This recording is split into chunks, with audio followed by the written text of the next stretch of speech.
Hello there, good people. Welcome to It's a Shaw Thing. I'm Rob Shaw, here to talk a little fantasy football. One of the most surprising weekends I've ever seen in the NFL, and I made some horrific decisions, and it might get a little personal as we go over who's moving up and who's moving down. For instance, we start off at the quarterback position.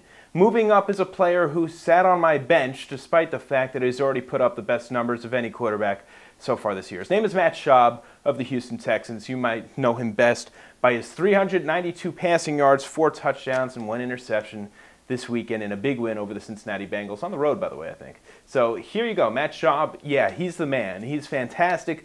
The only concern with him really should have been, is he healthy? Well, we know he's healthy. He's putting up huge numbers. He's got Andre Johnson. Owen Daniels having a great year. Kevin Walters pretty good too. Steve Slayton, I know might be struggling in the backfield, but he's great as far as receiving the ball.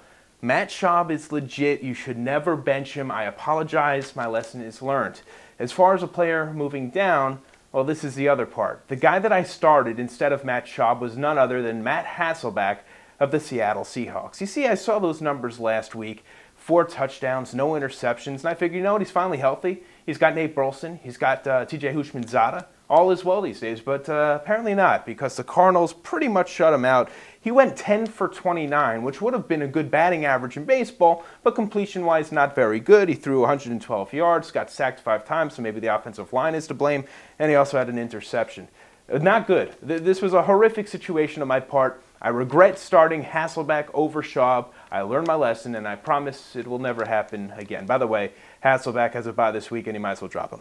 Next up, we go to running backs, and a guy moving up these days. And I told people, see, I'm a little confident now. I told people, don't worry about DeAngelo Williams. He'll be perfectly fine. Sure enough, you give the guy 30 carries. He gets 150-plus yards. Just a fantastic performance from Williams. I know he's been struggling earlier in the year, but he's still one of the elite running backs in the NFL. Don't get too down on him. On the other hand, if you're lucky enough to trade for him recently, well, good for you. You got yourself one of the elite running backs in the NFL. Next up, a guy moving down, and I have to blame Andy Reid of the Eagles for losing that game to the Raiders. If you would have asked anyone going against the Raiders, how do you beat them?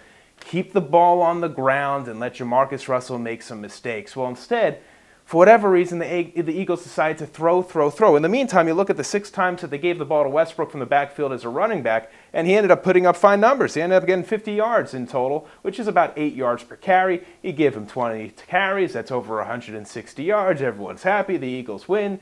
But Andy Reid took away his fantasy value to some extent. At the same time, Westbrook did get 91 receiving yards. So he ended up being all right for you fantasy managers, but I'm sure you had to be thinking, what if you just gave him the ball more to run against a team that's vulnerable against the rush? And they actually have very good secondary, the Oakland Raiders. So why they decided to have that strategy, I have no clue, but the Eagles lost a bad one.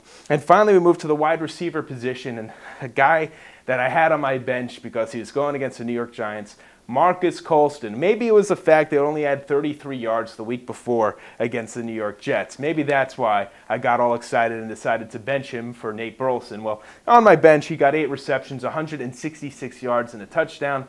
Marcus Colston is an elite wide receiver. I picked him early for a reason. I should have had him in there.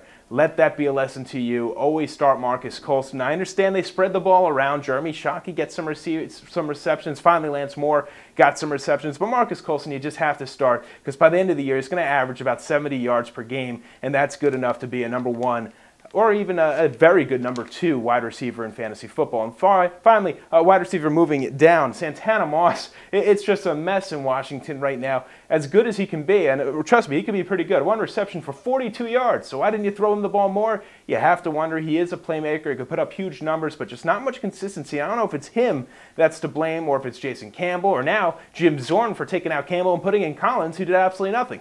So there you have it. Santana Moss, his value is going down because of the inconsistency from the Washington Redskins one way or another.